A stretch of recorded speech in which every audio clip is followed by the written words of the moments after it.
Si je vous disais qu'il existe un moyen de ne jamais faire d'erreur, de prendre toujours les bonnes décisions, de faire le bon choix, d'aller au bon endroit, de ne rien regretter, je pense que vous allez être intéressés par l'étude de ce matin. Bonjour, chers amis auditeurs, ravis de vous retrouver ce matin pour une nouvelle étude. Nous allons ouvrir ensemble la parole de Dieu et nous allons parler de vivre par l'Esprit. Autour de cette table, deux pasteurs de l'Église adventiste, Gaston Fernec, bonjour, bonjour, et André Villers, bonjour. Avant de commencer cette étude, nous allons prier, invoquer la présence du Seigneur. Je veux bien, merci. Seigneur, notre Dieu, notre Père, comme à chaque fois que nous ouvrons ta parole, nous sommes conscients que nous avons besoin de toi afin que tu nous guides et nous donnes la compréhension de ce que nous voyons et lisons.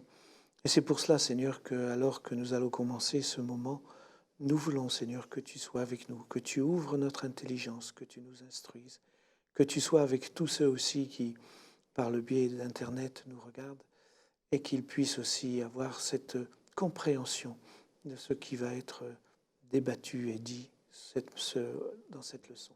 C'est en Jésus que nous te prions. Amen. Amen.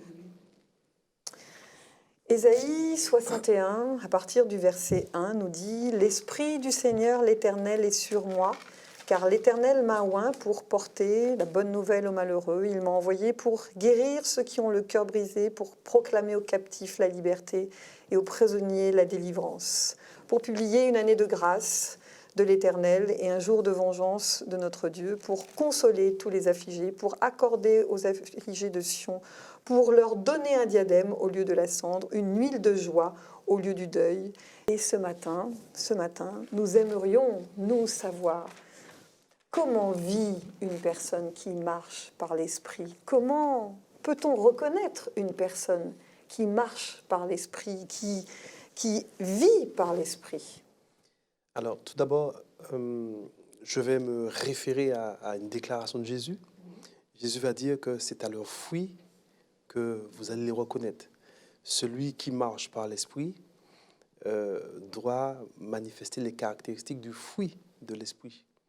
Or, nous avons dans Galates, au chapitre 5, effectivement, toute une description du fruit de l'Esprit. Galates 5, verset 23.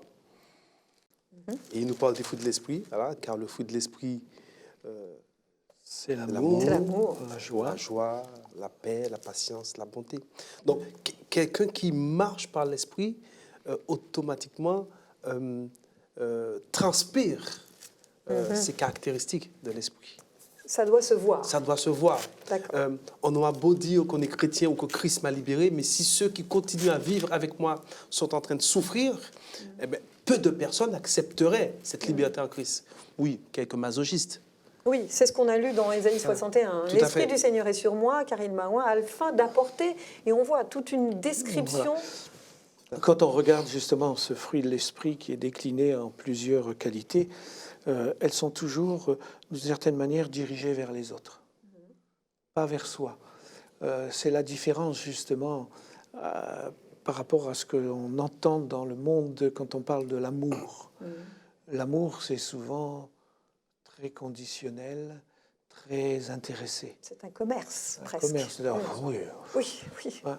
Et on présente toujours un amour idéaliste, impossible à avoir souvent.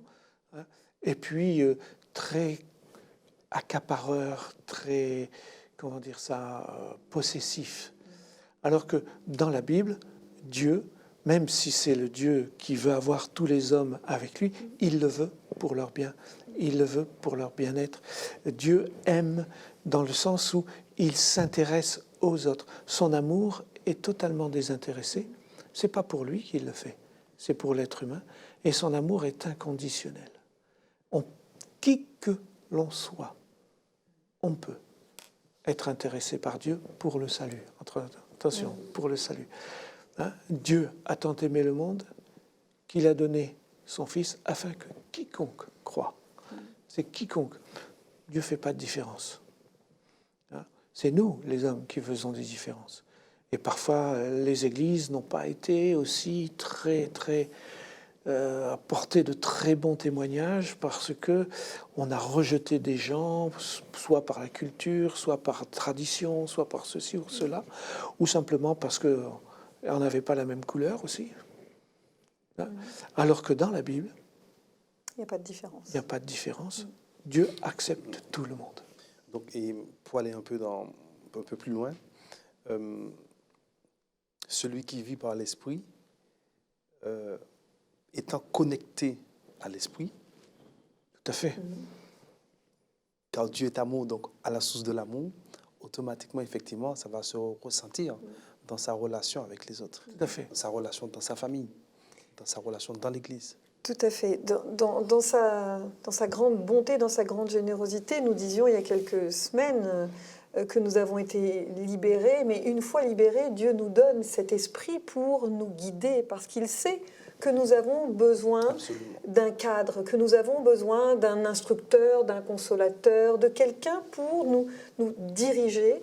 Finalement, il a tout prévu, ce Dieu qui sait tout sur nous, qui connaît nos moindres besoins, nos désirs les plus secrets. Il est notre créateur. Il est notre créateur, donc il connaît bien ce qu'il a créé. Pourquoi est-ce que nous avons du mal à accepter ce cadeau, ce Saint-Esprit qui nous est donné pour nous conduire? S'il nous dit d'aller à droite, on devrait aller à droite et l'écouter. Pourquoi est-ce que... Le cadeau, en général, dans la conception qu'on a, quand on nous fait un cadeau, il nous appartient et on fait ce qu'on veut avec. Alors que Dieu, lui, nous fait un cadeau, et ce cadeau, c'est de dire, maintenant, je vais t'apprendre à vivre dans le bien. Donc, c'est un cadeau qui nous engage. Nous devons marcher avec lui dans un sens bien précis. Et c'est cela qui nous dérange. Une fois libérés, comme tu as dit, Dieu, bien sûr, nous donne l'esprit, mais il nous réapprend à vivre. D'ailleurs, nous allons le voir plus loin. Nous sommes dans une nature de péché. C'est viscéral en nous. Ça veut dire que le chrétien en qui habite l'esprit, eh bien, Dieu le réapprend à vivre. C'est comme un enfant qu'on éduque maintenant. Et donc, c'est vrai que parfois, par moments, c'est très difficile à l'être humain d'accepter les suggestions de l'esprit. On a toujours tendance à vouloir lui dire, mais je préfère faire comme ça. Alors que ce que Dieu attend de nous, c'est d'être comme des enfants. C'est-à-dire qu'on se laisse conduire, l'esprit qui conduit, l'esprit qui guide dans la vérité, l'esprit de la vérité. Et c'est dans cela que c'est difficile pour le chrétien d'accepter parce qu'on a toujours tendance à vouloir apporter sa pierre. Or, ce que Dieu veut, c'est que nous soyons comme des enfants qui nous guident, qui nous rééduquent. Oui. Parce que ici, le fruit de l'amour, il est décliné dans la joie, la paix, la patience, la bonté, la bénignité, la fidélité, la douceur, la tempérance, etc. Dieu est en train de nous dire qu'il faut vivre cela dans notre vie. Il faut les mettre en pratique, ces choses-là. Et malheureusement, c'est que naturellement, on est plutôt impatient, on est plutôt intolérant, on est plutôt, souvent en guerre avec les autres. On n'est pas forcément bon. On est bon quand ça nous intéresse, etc., etc. Et c'est pour ça que Paul, juste avant, il a fait une liste aussi des choses qui sont quand on n'a pas les fruits de l'esprit. Oui. Et ces choses-là, c'est les jalousies, les querelles, les animosités, les inimitiés, c'est-à-dire le contraire de l'amitié, les disputes, les divisions, vous voyez. Il parle des excès de table, de l'ivrognerie, etc. Alors évidemment, quand on rencontre Dieu et que Dieu nous dit, voilà, moi je te libère, mais maintenant tu vas vivre et tu vas marcher comme ça dérange quelque part, parce que Dieu va nous demander d'abandonner des choses qu'on aime bien. Oui, mais c'est pas une option. Hein. C'est pas une option. Donc, si nous prenons Deutéronome 13, au verset 4, il est dit « Vous irez après l'Éternel votre Dieu, et vous le craindrez. Vous observerez ses commandements, vous obéirez à sa loi, vous le servirez, et vous vous attacherez à lui. » Donc, avec Dieu, il y a quand même des règles. Même s'il aimait Adam et Ève, il les a quand même chassés du jardin d'Éden. Et donc, faisons attention aussi à ce que Dieu nous dit dans sa parole, qu'il y a quelque chose qui est important pour lui, c'est donc d'aller après l'Éternel, c'est de suivre l'Éternel. Ma question, c'est la pratique et l'observation de la loi Comment est-ce que vous pourriez ce matin assez rapidement définir ces deux aspects et quel est l'aspect le plus important? La pratique est importante, l'exercice de la loi est important, la Bible, les 10 paroles ne sont pas abolies pour autant, mais comment observer? Alors, dans l'Ancien Testament, notamment le peuple d'Israël qui reçoit les lois de la part de Dieu, a compris ce que Dieu dit comme un ordre, et ils ont dit, on va le faire. Oui. C'est nous qui allons le faire. Et c'est pour cela qu'on a sombré finalement dans le légalisme. Alors que Dieu sort Israël du paganisme, c'est-à-dire de l'Égypte, il sort du paganisme, parce que ça fait plusieurs siècles qu'ils sont quand même enfermés dans le paganisme, et donc il les sort de cela pour leur permettre de découvrir les principes de bonté et d'amour, puisque Dieu est amour, que Dieu donne. Mais ces hommes ont du mal, puisqu'ils sortent de plusieurs siècles d'esclavage. Et on le voit, là, les premières choses qu'ils vont faire, c'est le veau d'or, c'est ces choses-là, là, avec tout ce qu'il y a autour, parce qu'ils ne savent pas vivre dans la liberté. Et donc Dieu dit, moi je vous demande de faire comme ceci, de faire comme cela. Donc ils ont dit qu'on va le faire. Mais ils ne le font pas en attendant que Dieu les aide à le faire. Ils veulent le faire par eux-mêmes. Et c'est ce qui les fait tomber. Quand Dieu libère, il dit, je te libère, mais je te donne la force. Si tu t'appuies sur moi, tu peux. Et c'est là où il y a la différence. Le légalisme, c'est de vouloir faire pour être sauvé. C'est moi qui fais. La foi, c'est de dire, je crois en toi, Seigneur, tes principes sont bons, je sais qu'il faut les mettre en pratique, il faut les vivre, mais je compte sur toi, sur ta puissance, pour me permettre de réaliser cela. Parce que moi, je suis incapable de le faire. Okay. Pour aller dans le même sens, la question entre l'observation et la pratique. La pratique, effectivement, c'est faire référence à faire les choses, absolument faire pour plaire à la divinité. Par exemple, Luther qui montait à genoux les escaliers. Voilà. Mais l'observation, c'est un peu dans le sens de l'accomplissement. C'est-à-dire que j'accomplis parce que j'aime. Parce que Dieu m'a aimé en premier, il m'a sauvé et j'aime. Et pour revenir aux enfants d'Israël, lorsque Dieu donne toutes ces lois à Israël, remarquez à quel moment que Dieu le fait. C'est après la traversée de la mer Rouge. Or, qu'est-ce que Paul dit par rapport à ça? Paul explique que la traversée de la mer Rouge, dans 1 Corinthiens chapitre 10, c'est un baptême. Oui. Un baptême en Moïse qui était symbolisé le Christ à la tête de son peuple. Et donc, Dieu libère d'abord, Dieu sauve de l'esclavage d'Égypte, Dieu sauve du péché. Et lorsque Dieu sauve, comme tu l'as si bien dit au début, Dieu donne l'esprit et qui, à ce moment-là, il nous donne les principes de vie. C'est-à-dire que nous obéissons pas pour être sauvés, pas pour être libérés, puisque nous sommes déjà libérés, mais parce qu'on aime, en retour, on obéit. Voilà. C'est comme le pommier qui, naturellement, porte des pommes. Il ne va pas se poser des questions s'il faut porter des figues ou des patates. Il va porter naturellement des pommes. Et le chrétien libéré, naturellement, va porter les fruits de l'esprit. On retrouve cette notion d'amour. Il voilà. Le fait. D'ailleurs, observer, c'est regarder, c'est pas faire. C'est Marthe et Marie. C'est Marie qui est au pied de Jésus et qui observe et qui écoute le Maître. Ça ne veut pas dire qu'il ne faut rien faire. Ça ne veut pas dire qu'il ne faut rien faire. On est dans l'accomplissement. Mais le fait de suivre Dieu nous amène à faire. Oui. C'est pour ça que dans Éphésiens, il est dit que nous devons mettre en pratique les œuvres que Dieu a préparées d'avance. Donc il y a quelque chose à faire. Oui. Jacques dira que sans les œuvres, la foi est morte. Donc on a besoin de tout cela. On a besoin de faire des choses. Mais c'est Dieu qui nous fait faire. C'est Dieu qui nous guide motivé sur le chemin. Oui, voilà. Motivé par l'Esprit. Et d'ailleurs, on le voit, on parle de vivre par l'Esprit depuis tout à l'heure et on parle beaucoup de marcher par l'Esprit. Donc il y a une action, marcher. Jésus disait lui-même, je ne suis pas venu abolir, je suis venu accomplir. Accomplir. Galates 5, verset 16 nous dit « Marchez selon l'Esprit et vous n'accomplirez pas les désirs de la chair, car la chair a des désirs contraires à ceux de l'Esprit. Et l'esprit en a de contraires à ceux de la chair. » Voilà la question, la guerre. La guerre entre le corps, la chair, cette nature que nous avons de naissance. Ce n'est pas quelque chose que nous avons entraîné. Depuis le péché d'Adam, l'enfant naît pécheur. Donc cette guerre qui est en Paul, lui qui a vécu une conversion extraordinaire, il y a quand même une guerre en lui. Il reconnaît qu'il y a une guerre en lui, donc il reconnaît que ça n'est pas simple. Comment expliquer, comment doit-on vivre cette guerre? Alors, Elle n'est pas identique pour tous les chrétiens, nous n'avons pas tous les mêmes tentations, mais c'est un cheminement. Elle n'est pas identique sur l'aspect pratique, mais elle est identique pour tout le monde, c'est-à-dire on est tous en conflit avec le mal. Le mal, on l'a reçu, comme vous l'avez dit tout à l'heure, de naissance, malheureusement, à cause de nos premiers parents qui sont devenus pécheurs. Nous naissons pécheurs.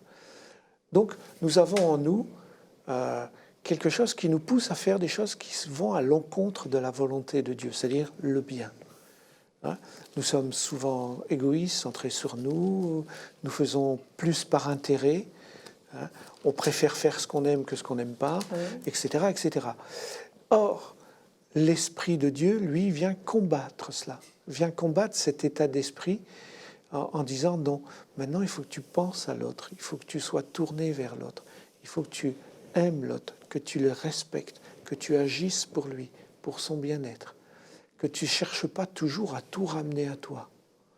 Tu n'es pas le centre du monde. Il y a plein de monde autour de toi.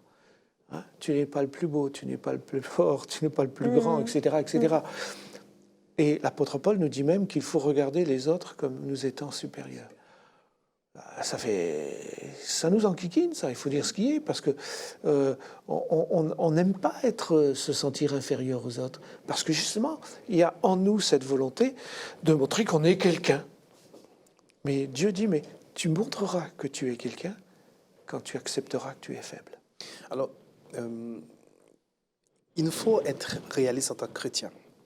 Le chrétien qui accepte le Christ, et c'est vrai, il est libéré, il reçoit l'Esprit, mais il a encore sa nature de péché.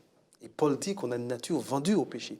D'ailleurs, si vous lisez Romains 7, 14 à 23, Paul explique ce combat qui existe. Alors qu'il veut faire le bien, en lui, intérieurement, il fait le mal qu'il ne veut pas faire. Cela montre qu'il y a un combat, il y a une lutte. Lorsqu'on devient chrétien, lorsque le chrétien prend pleinement conscience de ce que Dieu attend de lui, eh bien, il y a une lutte. Sa nature de péché veut faire autre chose, et l'esprit en lui demande d'agir selon la volonté de Dieu. Donc, effectivement, ce combat est réel, c'est une réalité. Il faut que le chrétien si on a l'évidence, mais en étant connecté à Dieu, Dieu, par l'esprit, nous donne la capacité de dire non au péché et oui à Jésus. C'est ce qui fait toute la différence. C'est-à-dire que l'esprit que Dieu nous donne, il sanctifie notre entendement, il sanctifie nos capacités à un tel point qu'on peut dire non au péché, oui, alors que pour le non-chrétien, eh bien, il y va tout droit parce qu'il n'a pas de force, il n'est pas rendu capable pour le faire. Et donc, et toute la vie du chrétien, le chrétien sera confronté, Paul l'explique, puisqu'on est dans cette nature de péché, et cette nature sera enlevée qu'à la rédemption, qu'au retour de Jésus. Donc, Jésus a remporté la victoire parce qu'il a su maîtriser justement cette nature. Il n'a jamais péché. À un moment, il dit même lui-même, qui me convaincra de pécher? C'est sous-entendu personne. Parce qu'il a totalement maîtrisé cette nature. Et quand Paul dit, qui me délivrera de cela, il dit, c'est Jésus. Or, Jésus peut nous permettre d'être libres sur ce plan-là aussi. C'est un combat. Mais ce combat, c'est une affaire de toute la vie. L'apôtre Paul dit que nous devons croître jusqu'à atteindre la stature parfaite de Christ. Donc c'est une progression. Quand nous acceptons Jésus, nous sommes sauvés.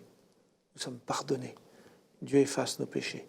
C'est ce qu'on appelle en théologie la justification par la foi.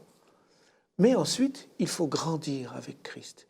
Il faut grandir dans sa stature pour atteindre le plus haut possible.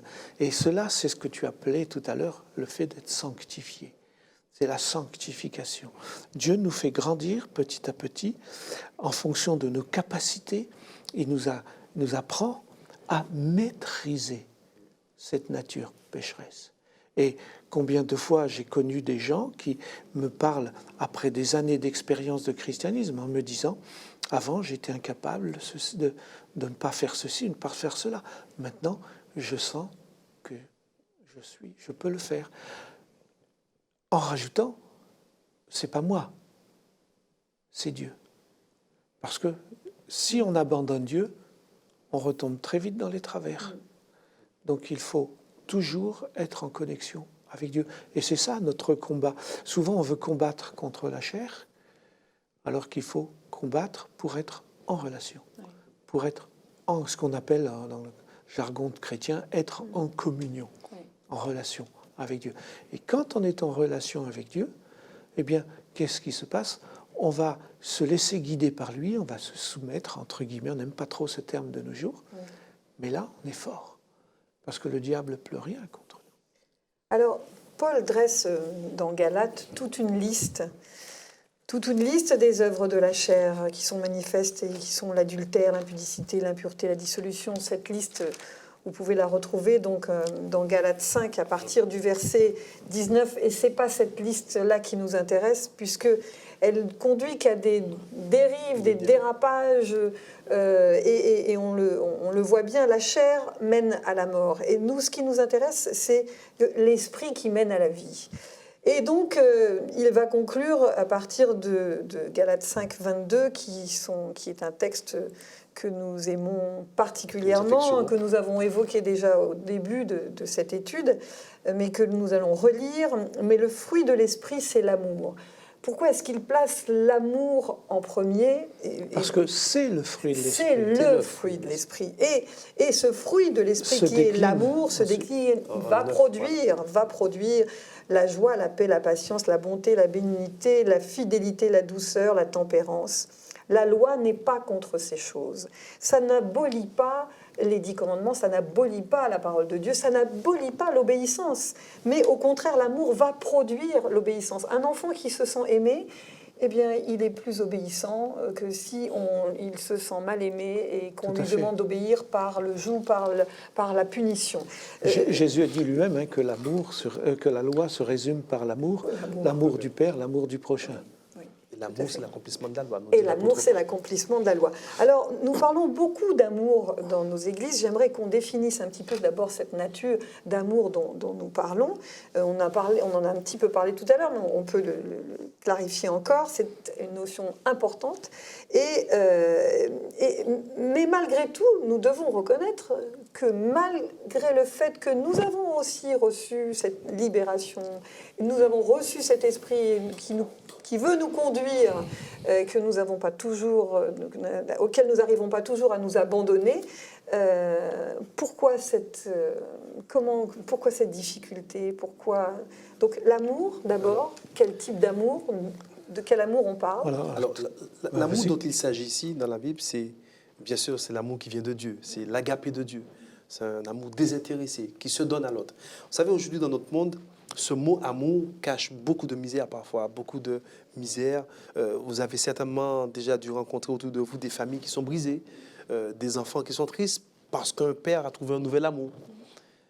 Donc on met derrière le mot amour toutes sortes de misère, voilà. Oui, des femmes qui sont battues par amour. Tout à fait, par amour. Mais l'amour dont il est question, vous voyez bien, l'amour de Dieu, c'est dont Paul résume très bien au chapitre 13 de 1 Corinthiens, c'est amour qui aime en tout temps, qui fait confiance, qui ne soupçonne pas le mal, qui ne se réjouit pas du mal, qui va jusqu'à aimer son ennemi,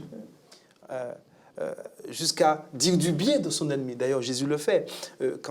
Quand Judas vient au jardin de Gethsémani pour lui donner son baiser au Dieu, la première chose que Jésus va lui dire, mon ami, l'amour appelle ses ennemis mon ami. Il aurait pu dire, sale traite, tu as dormi avec moi. Non, jamais.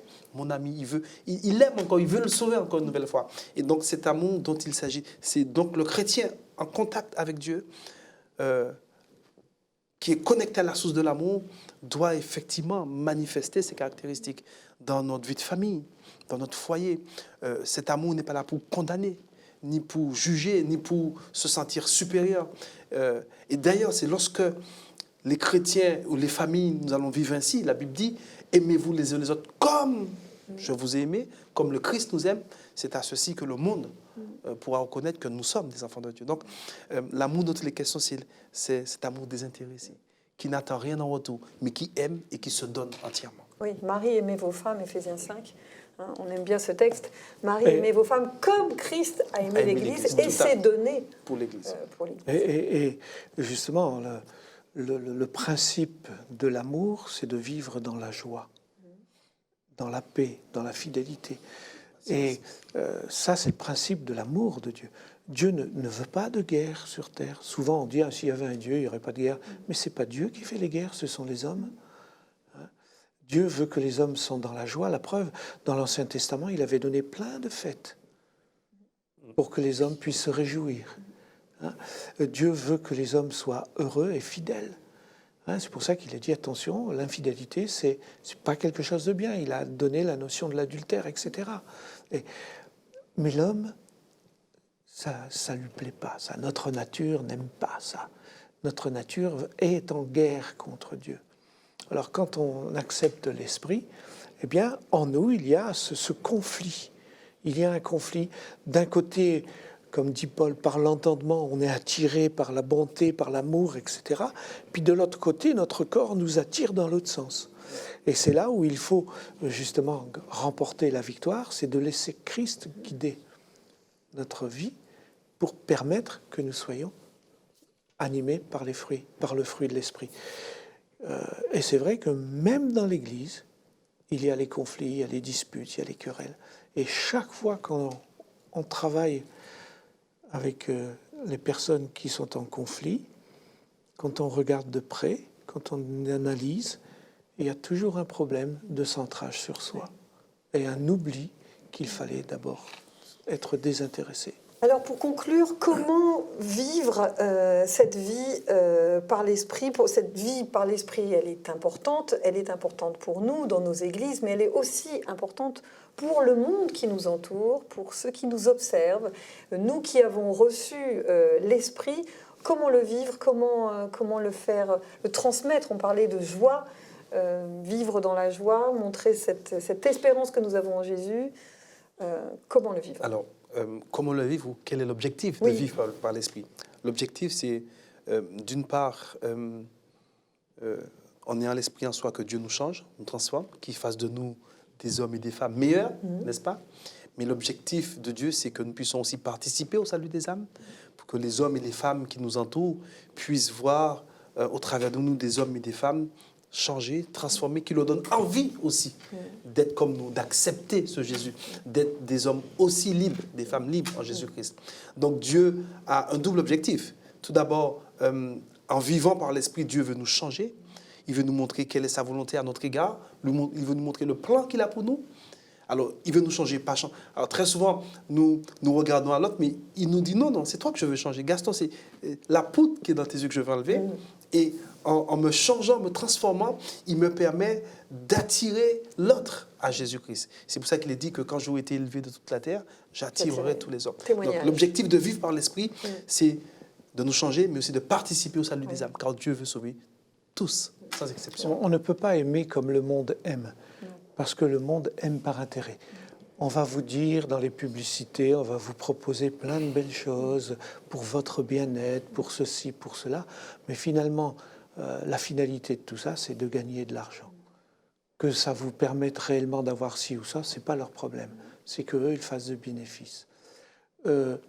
Celui qui est animé de l'esprit s'intéresse vraiment à l'autre. Tout à fait. Il s'intéresse dans le bon sens du terme, c'est-à-dire, va-t-il bien? Est-ce qu'il a besoin d'aide? Est-ce que je peux faire quelque chose pour lui permettre d'aller mieux? Est-ce que je peux l'aider pour ceci ou cela, etc. Il y a un intérêt de l'autre. Et la personne le sent. Pourquoi Jésus, il y avait des foules derrière lui? Parce que chacun savait que Jésus s'intéressait à eux. C'est vrai. Et c'est aussi la raison pour laquelle nous enregistrons ces études, ces leçons, parce que nous sommes intéressés par tous les auditeurs qui nous suivent, Nous sommes intéressés, comme Dieu est intéressé, nous voulons transmettre, nous aussi, ce vivre par l'Esprit, cette joie que nous avons d'être appelés fils et filles de Dieu. Merci de nous avoir suivis et nous vous disons à très bientôt.